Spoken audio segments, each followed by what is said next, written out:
us, putting all our cards down on the table, knowing there's no way that you'll be able. Hey friends, it's Kivia. Welcome back, or welcome if this is your first time here. In today's video, we'll be working on a DIY Valentine's Day box.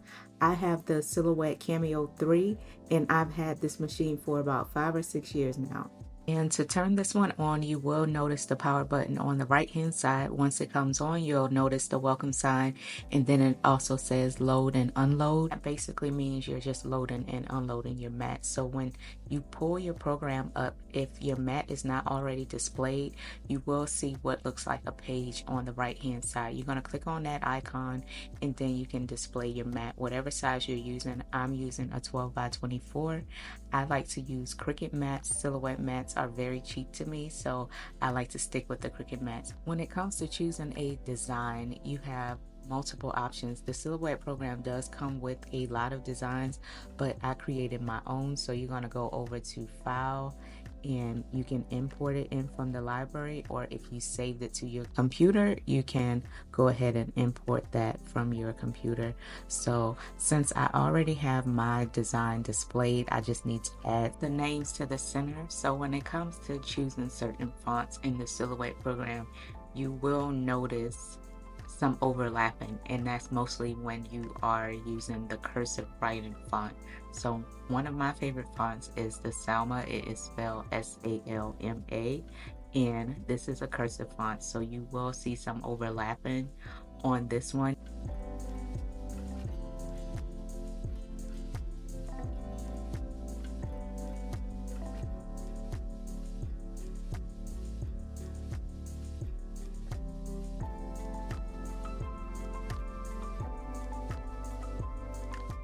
Okay, this is what I was talking about here with the overlapping, and if you were to cut this right now, those words would not come out correctly. So in order to fix that, you're going to right click on that and click on weld. And once you click on weld, you will notice that there's still some individual boxes around the font. So you're going to group that together. So many different materials to choose from. I'll be working with the glossy vinyl.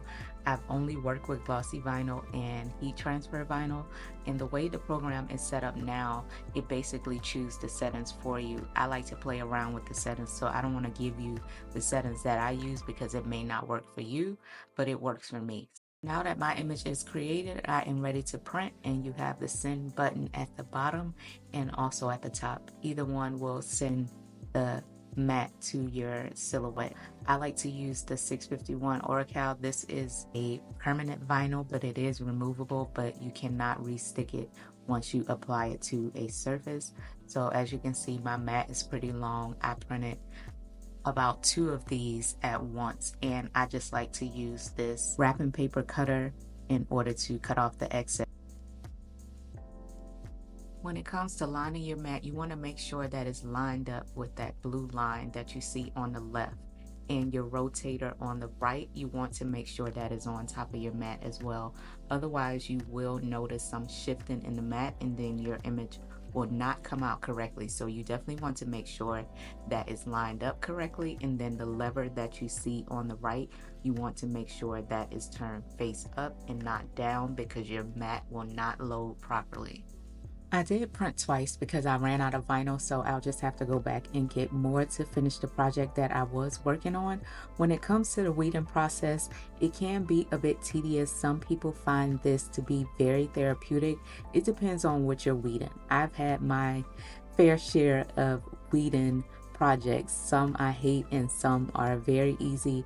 The words that I was printing were pretty easy. The project wasn't so bad itself, but you just have to make sure you take your time. I would suggest you invest in an X-Acto knife, and the tool that I'm using, these tools usually comes with the vinyl, especially if you are ordering online. I have so many of these. You can also find these in the stores as well, but it's very easy to get those smaller pieces out.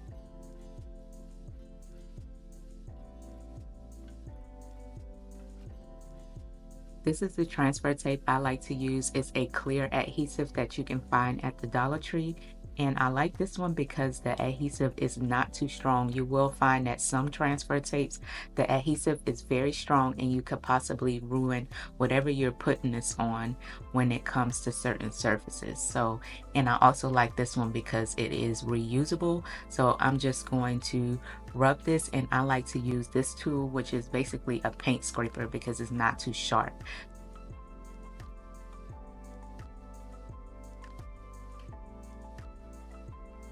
Okay, I got the transfer tape applied to the names. Now I'm just going to do this bigger image. The bigger images can be a little tricky. I like to start from the bottom and work my way to the top. So you just have to be really careful when it comes to putting this down, because once the transfer tape wrinkles, you could possibly lift up some of the image and then you'll probably have to start all over. So just kind of take your time when it comes to this process. Remember, I am speeding certain parts up and I've been doing this for quite a while. So I just kind of eyeball everything when it comes to applying this.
Another thing, your eyes will start playing tricks on you when it comes to some of this print.